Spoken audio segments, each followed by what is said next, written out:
Assalamualaikum warahmatullahi wabarakatuh. Kita berjumpa lagi dalam pembelajaran daring kali ini. Bagaimana kabarnya? Sehat semuanya kan? Sesuai dengan visi sekolah kita, unggul, cerdas, mandiri, serta berhaluan ahlu sunnah wal jamaah. Jangan lupa tetap berdoa serta belajar ya. Satu lagi, tetap jaga protokol kesehatan agar kita terhindar dari COVID-19. Baiklah, sebelum kita mulai, mari kita lihat yang berikut ini.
Baik, kita mulai materi berikutnya, yaitu it's made of glass. Kita masuk materinya passive voice. Nah, kira-kira apa saja yang kita pelajari kali ini? Yang pertama tentang pronunciation center, ya, bagaimana membunyikan atau melafalkan sebuah kata. Kemudian bagian pertama yaitu tentang passive voice. Tentu saja kita membahas passive voice itu juga menggunakan grammar. Kita mulai. Nah, pronouncing the atau the menggunakan. Nah, kapan menggunakan the atau the? Nah, ketika kita menggunakan vowel sound. Jadi vowel itu vokal, ya. Kalau ada kata vokal, bunyi vokal itu a, i, u, e, o, itu kita menggunakan the. Kalau selain a, i, u, e, kita menggunakan the. Ini contohnya ya, ketika ada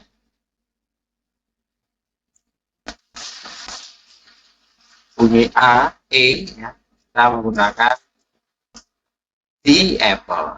Bunyinya the apple, tulisannya tetap misalnya the apple, tapi kita membunyikannya the apple. Sama ketika e, kita menggunakan the egg. Jadi di sini ada kata benda, ya, diawali dengan huruf a, i, u, e, o, itu harus dibaca the. Penggunaan the, kita belajar tentang penggunaan the. kapan menggunakan the bunyinya, kapan menggunakan the. Berarti Pak, kalau misalkan buku Pak, apakah the book? Ya, salah. Kalau book itu awalan katanya apakah konsonan atau vokal? Kalau konsonan itu bacaannya tetap the. Kalau vokal wajib menggunakan the. Kita lanjutkan. Nah, ini contohnya. Tulisannya the house.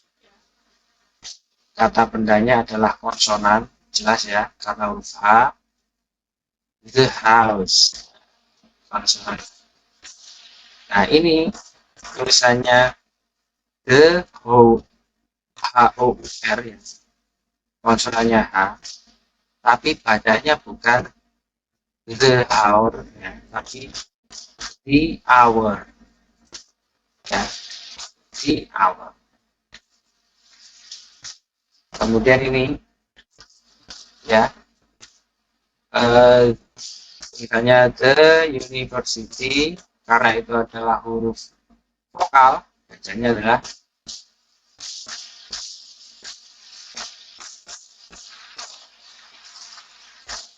ya huruf vokal ya, U. Harusnya di university, bukan itu ya. Salah ya, sangat besar. Ini sama the umbrella, sama-sama vowel ya. Ini salah tulis ya. Yang betul adalah the university. Kita lanjutkan. Nah, passive voice. Apa sih passive voice itu? Ya, kita menggunakan passive sentence ya. Kalimat pasif biasanya dinamakan dengan passive voice. Bunyinya ya, kalimat pasif. When it is not important who or what does the action. Jadi tanpa menyebutkan subjeknya. Jadi subjeknya dihilangkan. The object of an active sentence. Ya. Jadi kalau kalimat aktif dan kalimat pasif itu kalimat aktif subjeknya ada, objeknya ada. Kalau kalimat pasif subjeknya dihilangkan dan objeknya menjadi subjek. Tinggal dibalik saja. Kalau pasif subjek jadi objek, objek jadi subjek. Itu kalau pasif. Contoh di sini robots make these cars. Ya. These cars are made by robots. Ya, tinggal dibalik. Yang berubah adalah susunannya. Ini tadi subjek jadi objek, atau ini dihilangkan dan ditambahkan kata by. Boleh dituliskan with. Berikutnya yang berubah adalah kata-katanya. Karena ini pasif biasanya ditambahkan to be bentuk pertama di depannya. Lalu kata kerja untuk kerja. Kita lanjutkan. Nah, what is it? Apa sih passive voice? The by phrase, ya, frase by digunakan ketika ini sangat penting untuk diketahui siapa atau kegiatan apa yang sedang dilakukan. Jadi by, ada kata by tadi, by was. Jadi kalau ini penting banget dan ingin tahu siapa yang melakukannya, ya boleh dituliskan. In these cards are made by robot. Contohnya tadi ya. Lanjutkan. Nah, kapan kita menggunakan pasif? Yang pertama, we do not know who the agent is. Kita tidak tahu siapa yang melakukannya. Ya, kalau kita tidak tahu orang yang melakukannya, kita menggunakan pasif. Berikutnya, when it is obvious to the listener or reader who the agent is. Jadi kalau kita agak kurang yakin, ya, atau menurut kita aneh, bagi kita pendengar atau yang membaca atau cerita itu biasa menggunakan pasif. Contohnya di sini ada, tinggal kalian baca. Lanjutkan. Kapan kita menggunakannya? Ini sama ya. Jadi, it is not important to know who the agent. Jadi ketika kita nggak perlu tahu siapa sih yang melakukannya. Jadi kalau penting banget boleh dimunculkan siapa yang melakukan, tadi subjeknya dimunculkan. Yang berikutnya, the agent has already been mentioned. Jadi kalau sudah disebutkan siapa yang melakukan tadi atau siapa yang sedang melakukan kegiatan tadi, tidak perlu disebutkan lagi. Namanya repetition ya, pengulangan. Nah, contoh di sini, people in general are the agents. Jadi secara umum semua itu adalah agent. Contoh di sini, all the Beatles record can be borrowed by the central library. Instead of, you can borrow all the Beatles record from central library. Perbedaannya jelas ya. Kalau kalimat aktif ada subjek, ada kata kerja, baru objek atau verb. Kalau kalimat pasif dibalik.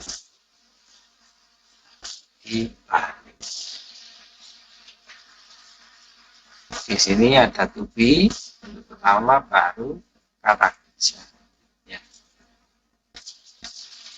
Kita lanjutkan.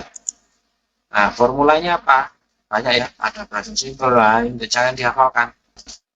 Kalian lihat saja di buku atau kalian lihat di mana, nanti tinggal practice makes perfect. Nah, ini susunan kalimat pasif itu yang pasti harus di depannya harus ada kata be atau to be. To be-nya disesuaikan ya. Bisa am, is, are, baru past participle. Past participle ini artinya bentuk ketiga, kata kerja bentuk ketiga. Kalau udah hafal jangan dipaksakan, tinggal dilihat di kamus.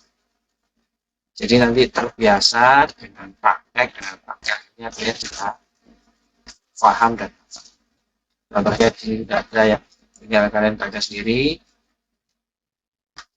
Penggunaannya bagaimana sudah jelas ya. To be kemudian kata kerja bentuk.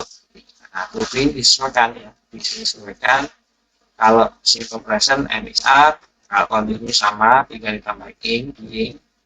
Present perfect ini, past simple ini, dan lanjutkan. Nah, ya, ini sama. Be past participle ini lanjutannya tadi ada past perfect, future simple, future perfect, infinitive. Nah, infinitive tadi harus ada kata to di depannya. To baru be baru kata kerja. Nah, kita lihat contoh. Nah ya, exams have to be. Nah, ini jelas harus ada to baru be baru kata kerja bentuk ke. Lanjutkan. Nah, sudah selesai. Baik, nanti Pak Kun gabungkan ya dua kegiatan tadi sebelumnya. Pak Kun harap nanti kalian kerjakan soal pendek saja. Kita menggunakan basis atau pakai form ya. Atau nanti Pak Kun coba pakai ruang guru. Nah, kalian setuju? Kita lihat nanti ya. Terima kasih. Kita lanjutkan setelah. Baik, sebelum kita akhiri materi kita pada kali ini, Pak Kun ingatkan ya, jangan sampai lupa mengerjakan tugasmu. Kalau kalian tidak mengerjakan tugasnya, otomatis nilai 0. Pak Kun tidak akan mentoleransi ketika kamu tidak melakukan apapun untuk mendapatkan nilaimu. Paham ya? Tugas selalu saya infokan melalui Classroom. Nanti di link deskripsi Pak Kun sertakan lagi untuk kalian masuk di Classroom. Kemudian jangan lupa bantu untuk share ya di akun sosial mediamu. Share apa Pak? Untuk pendaftaran peserta didik baru agar adik-adik kelasmu masuk di Taman Pendidikan Wahid Hasim. Share yang banyak, share yang besar agar sekolah kalian menjadi sekolah yang besar. Terima kasih. Assalamualaikum warahmatullahi wabarakatuh.